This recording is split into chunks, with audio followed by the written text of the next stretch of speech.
in what other people are seeing or how they're seeing me react too, because then I could get a better idea of like, I think inwardly, like I'm not showing those emotions, but outwardly maybe I am.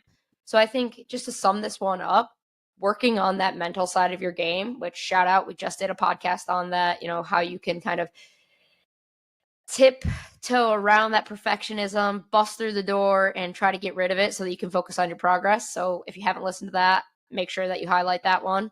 But overall, take some time to focus on your mental game. Know what character strengths you excel with. Know what character strengths maybe you need a little more help with. And take the time to prepare yourself to go through those things. Okay, this is a piggybacking off what you said. So I spoke to a colleague on the phone today, and she said that she works with a goalkeeper at the college level, and that someone, a coach at the pro level and beyond, said that she'll never get to the pro level because, can you insert what you think the answer was? What was the thing that disqualified her from being a top level goalkeeper at the pro level? Lacked confidence. No. Presence. No, I'll give you 2 more guesses. Ooh. Not coachable. No. I don't know. You've stumped me. Okay. So this is good. So she said that a coach at the next level told her that the goalkeeper that she works with will never get to the pro level because she's too small. And I thought we were talking about mentality. Oh, no. Just in general. Oh, okay. Okay. They said that she's too small. And I thought to myself, wow. And she asked me, she said, do you agree with this? I said, no, I don't agree with that. I don't think that there's a specific size that you need to be. She said, well, they said to her that she has to be 5'10" or above. And I was like, oh, that's curious, because like you would miss out on a lot of goalkeepers in our league if you had to be 5'10", or, I don't think Alyssa Nair was 5'10", but anyway. I was thinking to myself of like, actually, what would disqualify someone from maybe being at that next level, at the pro level or the national team level or whatever? And if I asked you that, what would you say? What would disqualify someone? I know I'm putting you on the spot. Being a bad person? Yeah. To me, that's the only thing. It's like having a bad teammate. Having bad character, like consistently having bad character. And like, I shared this story with the interns today before training and the college drop-in before training. And I asked them the question, and they actually did get it.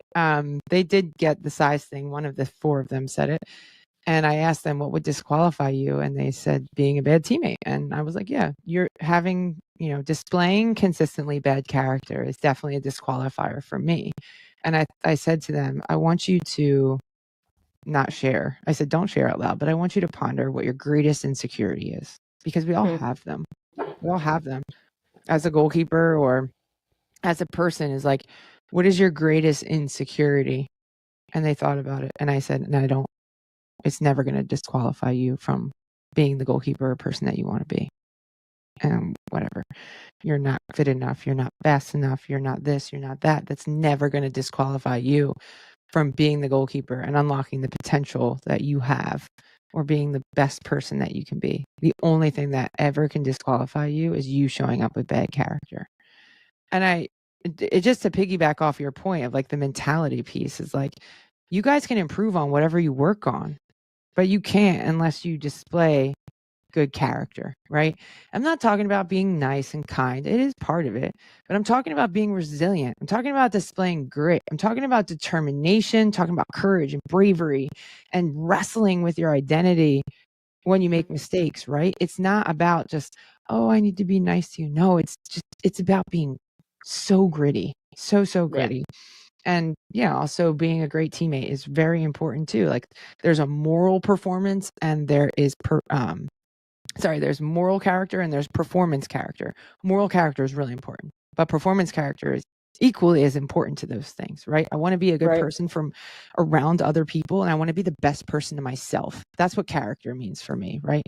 And I just want to encourage anybody listening to this, is like, you might not feel like you're the grittiest person, but you can tap into that thing. And just like, your your muscles grow, your quads and your biceps and your hammies, they all grow. So can your grit, so can your resilience, so can your heart. That's really what it comes down to, right? And so by putting a little attention to that, by bringing some awareness to when am I gritty? When am I resilient? When can I display a little bit more of that? It's going to, one, give you more confidence because you're like, dang, with a little grit, a little resilience, look what I did. Look what I was able to accomplish. And then that's going to grow your curiosity because you're like, dang, what else can I do? What else can I do? Yeah. And yeah, that is, I think, piggybacking off what you said in terms of character. If you put a little more attention to that, it's going to equally make you a great person and a better goalkeeper. Yeah. No extra money, a little extra time, no physical sweat. Nothing. Just like game understanding. Just a little Saturday practice, if you will. All right. I got a good question for you to wrap this one up. What do you want your legacy to be? Oh, Jillian. I know. That's like a deep one, right? Okay. I'm going to tell you why I'm going to ask this question, okay? Okay. People ask me all the time, what do you want your kids to be? What do you want your kids to do? What do you want them to be? Like, you want them to be soccer players? You want them to be goalkeepers? You want them to play this? I'm like, I literally don't care. I don't care. Okay. Yeah. That is why I asked you this question. Okay. I thought about this before. And so much so I even have this tattoo. It's a little eyeball with a tree inside because you want to plant trees you'll never see. And I think for me, the most important part about like my legacy would be that I treated people really, really well. I treated people well, and I helped them feel like a sense of joy and light in their life. And whether it be because they realized they could do something they didn't know they were capable of, or I helped them along their way in their journey. I just want to leave that legacy of kindness, joy, and support. Yeah, I love that. So my answer to this question about my kids being, what do you want them to be? What do you want them to do? And I'm like, I don't care. You know why I don't care? Because we all have different things that we enjoy, and I want them to do what they enjoy, right? And for a long time, I would say, I just want them to be happy. I just want them to be happy. I just want them to be happy. I'm like, oh, golly, bleh. That's not real life, right? I get to pursue my passion every day. I get to do what I love every single day, but I'm not happy all the time, right? And I think that's a huge misconception, is that even though I get to coach and I love it, love it, I'm not happy every single day when I do it. And there's really, really hard days. There's really hard days that I have to challenge myself of like, who am I showing up right now? Whatever. It could be because I'm feeling insecure. It could be because I'm tired. It could be because I've done too much, or it could be because I'm not prepared. It could be any of those things, right? But I changed saying what I want my kids to be. And my hope is that they are resilient and loving. And I hope that's my legacy, is that I want to be a resilient human being for myself so that I can pursue my ambitions and dreams and aspirations. But also I want to be the most loving person with those, whatever it is that I want to do. I want to be the most loving person to other people. So the resilience is for me and the loving is for other people, but that's what I hope my legacy is. That's good. It's good stuff, JL. So that's for the parents. The whole podcast was for players and parents. The question was just mostly for the parents, because you guys get to bring attention to whatever your kids, like your legacy is your kids. And so, you get to show up and be the role model of whatever you want that legacy to be. Speaking of legacy. Oh boy. Who's got a glove legacy for you? Oh, what? Glove legacy. Also, there's a dog fight happening in my house. I hear it. 24/7. Anytime I'm on the phone. Oh gosh. Come on, tell them who's the best goalkeeping glove brand of all time. Oh, I'm sorry. You had me for a second. You guys, the best glove brand of all time is West Coast, and they are a glove sponsor and equipment supplier at TKI, and they make gloves for everybody from the beginner to the pro. They represent over 100 pros around the world, including our favorites: Kalen Sheridan, Matt Turner, Liv Saccani, all of our favorites. And they have over 40 models available, and they have a glove for you. And so you just go to westcoastgoalkeeping.com, and then after that, come over to our website and get some information on goalkeeping and reach out to us if you need any support. We care about you guys. We love you so much. It's why we do this podcast, because we want to help you take your next steps and support you, whether you live in New Jersey, Pennsylvania, Montana, or California. We care so deeply about you and helping you become the best person and goalkeeper that you can be. Reach out anytime so we can help you unlock your potential. And until then. Welcome to the Keeper Institute podcast. My name is Tori Corsaro. I'm a strength and conditioning and goalkeeper coach here at the Keeper Institute and your host for today's show. The Keeper Institute is a unique goalkeeper training facility in New Jersey aimed at developing better goalkeepers and better people. On this podcast, we will be discussing all things goalkeeping, character development, and more.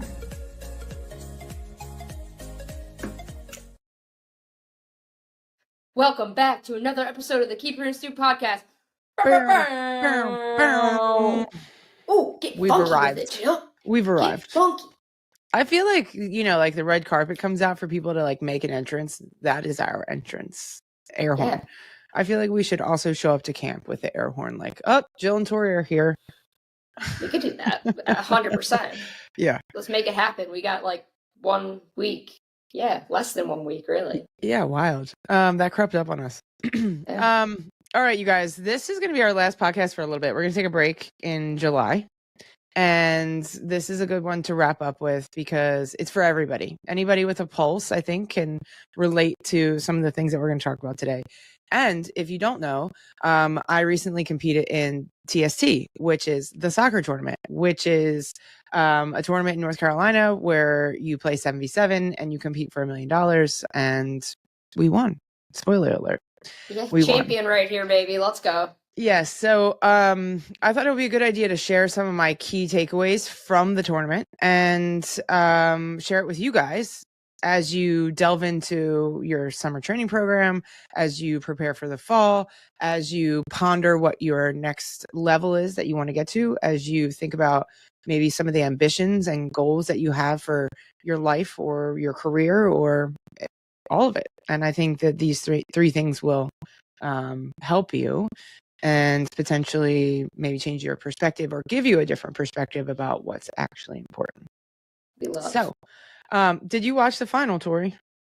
No, I was working with the great goalkeepers at SJB, so I did not get a chance to watch the final. Okay. I felt sick the whole time. I felt like this nasty pit in my stomach that I could either puke or just have to run to the bathroom. I just so anxious about how it was going to go. I know because we haven't been in this competition setting myself for close to 11 or 12 years. So we did obviously play in TST last year, but I don't know, something about having to defend the championship and a lot on the line. It was just a little bit different. It was very, very anxiety producing. So I was definitely nauseous and sick and also stressed and exhausted all at the same time while the game was happening. Fair enough. But yeah. So last year is a little bit different because I didn't play last year. And this year I was really excited because I wanted to play. I wanted to contribute to the team. And I felt okay, now that I have a lay of the land of what this game is about, I feel like I can contribute to helping our team win. And so I got to play and I got in the game and the in possession elements that we coach so much just really took over. And, being able to engage pressure, find the spare player, play penetrative passes, communicate with the ball, your mouth visually. I felt like I was doing all those things.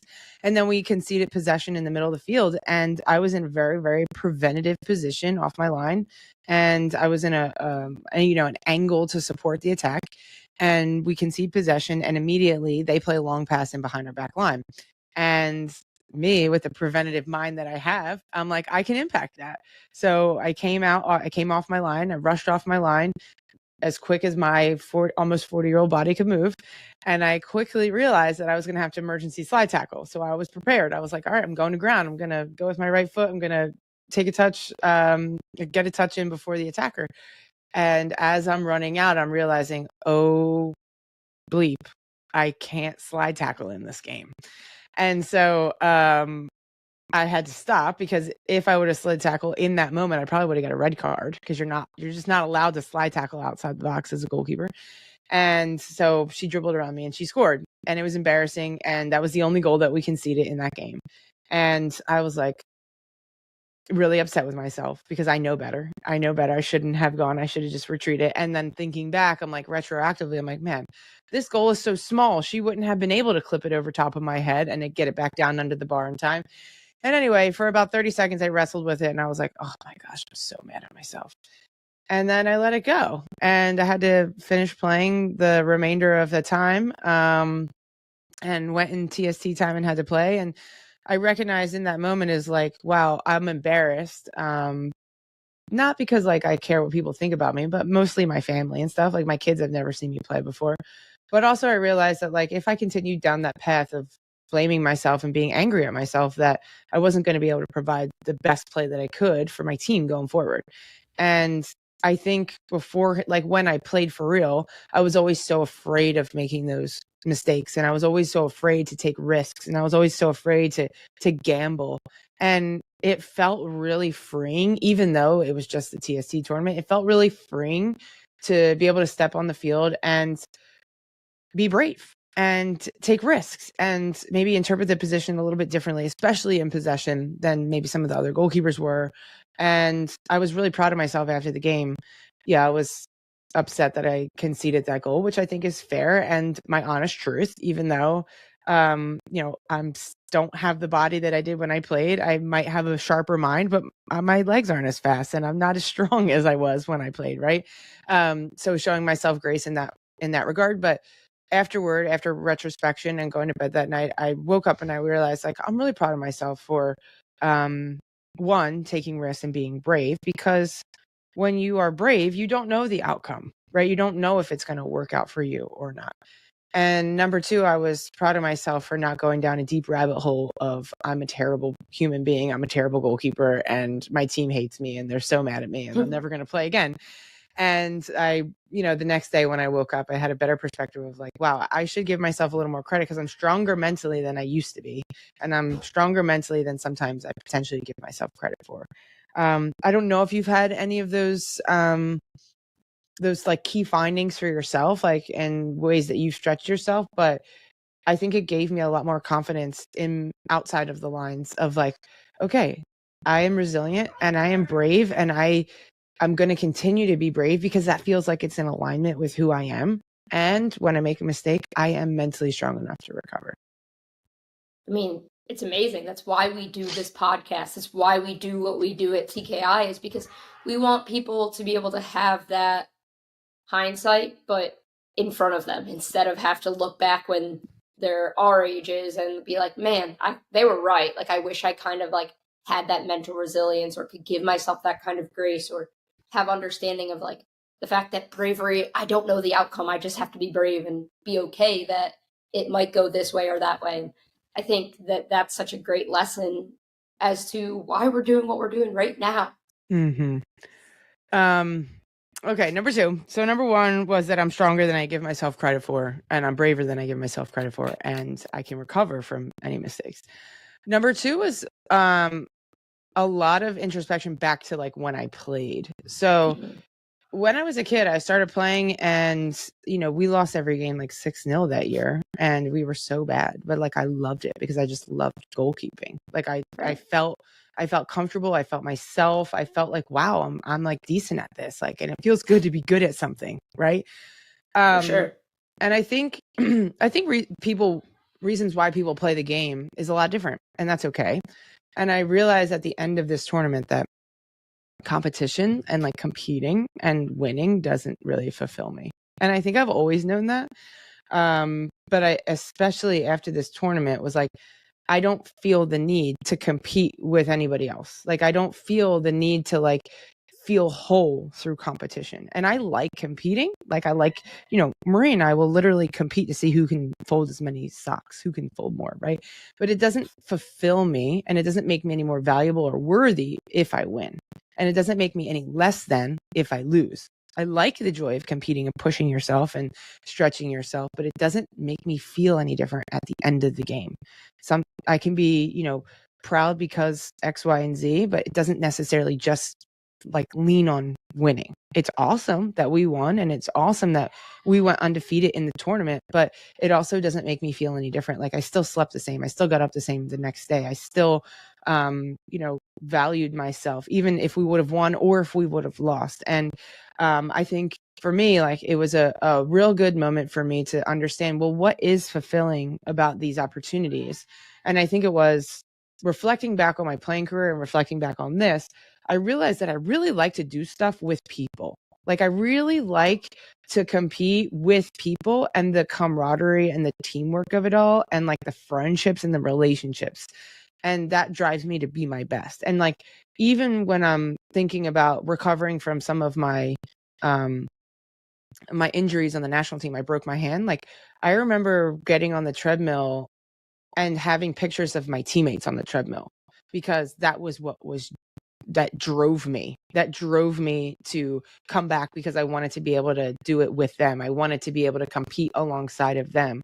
And, in college, the same way, like, I competed because I loved my teammates, and I was out there every single day because I really enjoyed the position. Right. So what drives me, I found out, was less about the competing part and winning part and feeling fulfilled through winning, and more about doing something alongside of people I really care about, and more about stretching myself and the position. So like, the TST tournament, I was playing with players that I've played soccer with for 25 years. Like, I've played soccer with Heather O'Reilly, for 25 years. And it was so cool being out in the field with her, even like as older people. Like, we're players, but like, we're just older people now. And like, the relationships that have stuck around, and like the meaningful relationships that have been around with Ali Krieger, and Kat Whitehill and Nikki Krizik. And it was just really cool to be alongside of those people in an environment where we could compete, but also we could just be really good friends too. Yeah.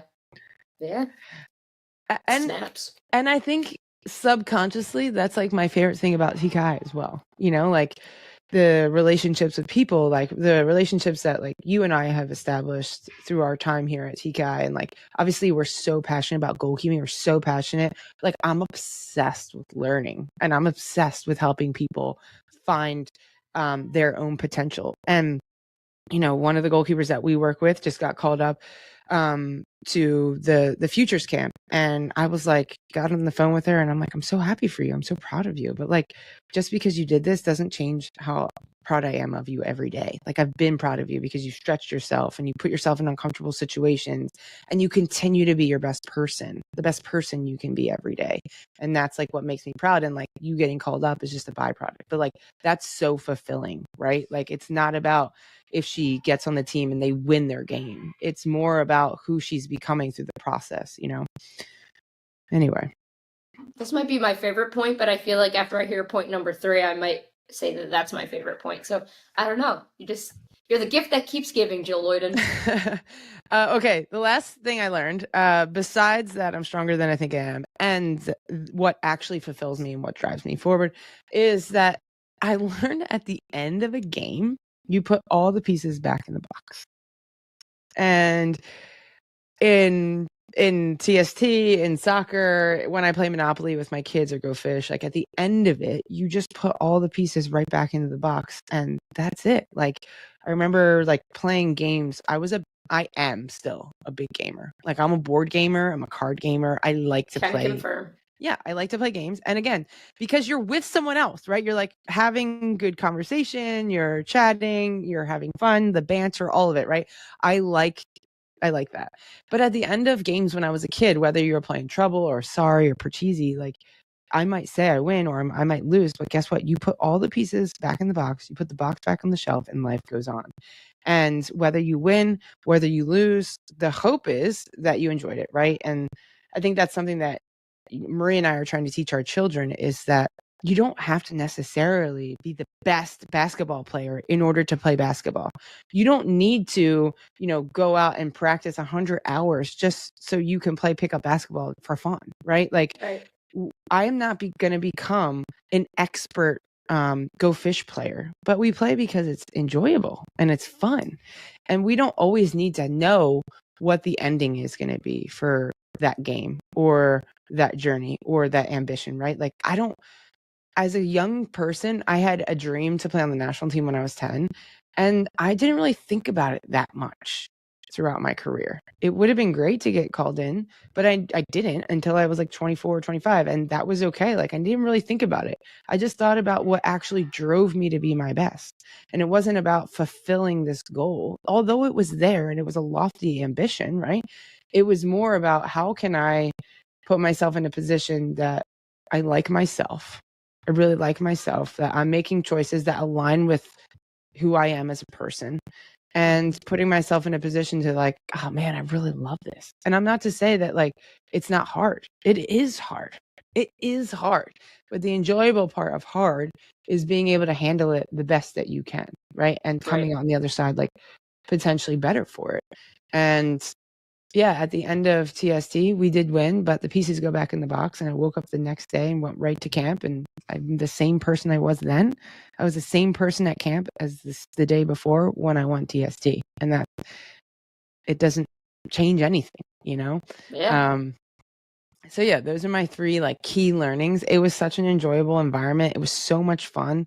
The fans were amazing. It was so good to be playing soccer with some of my past teammates from all walks of life and watching the next generation as well. Like there's going to be some really good players that come into the college game this year, and I can't wait to watch them all and cheer them all on. And yeah, it was such a good time. We love a good learning experience that is also fun. Oh, yeah, absolutely. Nothing beats it. Yes, but I feel like I've really reflected on these key learnings, and I'm like, okay, great. What does that tell me about tomorrow? What does that tell me about next week and next month and how I continue to live my life, having these experiences? And sometimes I feel like when you're in the experience, you can't really maybe value how important it is, or you don't really soak in how awesome it is until it like kind of marinades over time and you're like, wow, that key learning is really impacting me now. And that was like such a big key lesson for me to learn there, because it's impacting all of my decisions now, and it's impacting my behaviors now. And I've really been focused on those 3 things of like, okay, you know, I have IGCC coming up on Friday, and I'm presenting in the classroom and on the field, which is, if you guys are coaches, like make sure you register because it's coming up this weekend. But it is a little anxiety producing. And I keep telling myself, at the end of the day, we're just going to do the best we can.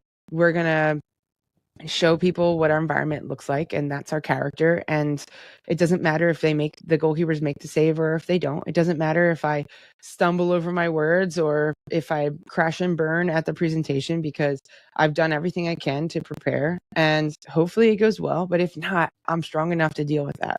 I'm like mentally resilient enough to pick up my boots, take responsibility, and be like, okay, we'll be better moving forward. So hopefully these 3 lessons, although they are very generic, and although they're like not, you know, like original, they are the 3 things that I feel like I really took away from this tournament, and I hope to be able to like implement into my everyday and remember in my everyday, so it can kind of shape my behavior, which I think ultimately will lead to more peace and fulfillment. Yeah. Darn tootin'. Okay. Before we end our podcast, I have the question. Yes, I have a very good one. We've talked about this, and if you want to take a minute, because there's a lot of choices, you can. And if you want me to go first, you tell me. But if you were starting an expansion team in the NWSL, and you could have any player in the entire league, or let's say 2 players, if you could have any 2 players in the entire league on your team to start your expansion team, who would you pick? I have mine already. Okay, go for it. I'm a strong, like, I need a great goalkeeper. I need a goal scorer machine. Okay. So I got Kaylin Sheridan, obviously. Okay, that's a good one. Temwa Shawinga. Ooh, okay. That was really quick off the cuff. I'd love to see them play together. Yeah, that really could be a lethal combination. I think we could definitely see more goalkeeper assists in the league. 100%. Okay, mine are obviously Kaylin, because I think goalkeeper is the most important position in the world, in the game, and she's the best in the world. And then my second choice is Sam Coffey, because I think she's probably the most well-rounded, competent midfielder in the league, with an incredible character, treats people well, and somebody that you can build your spine around. You're not wrong. And 6 is my second favorite position on the field. Okay. I was waiting for you to say that. Yeah, I'm like, come on. Yeah, if I could go back and play any other position, it'd be 6. Yeah. I'd be a wingback. I actually have a second follow-up question about this because I've seen some discourse about this recently. What do you think the easiest position is on the field? Ooh. It's tough, right? That is tough. Yeah, easiest position on the field.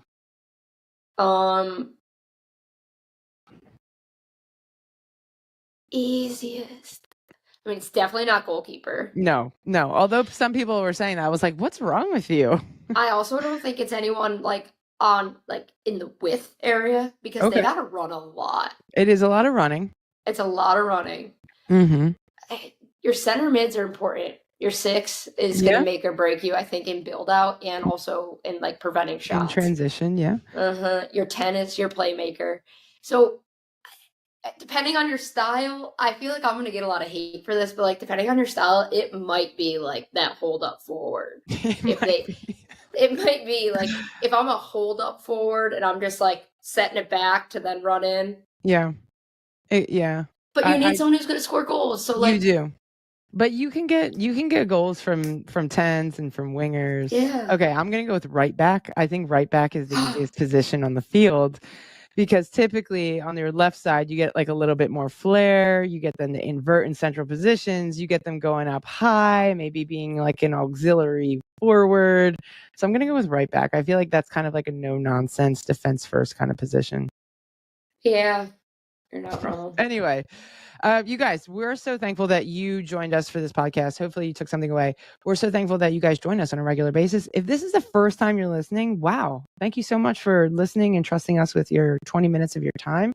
We want to support you. That's why we exist. We want to help goalkeepers become the best people and goalkeepers that they possibly can. We want to support you in your development because so often we are overlooked and not thought about enough.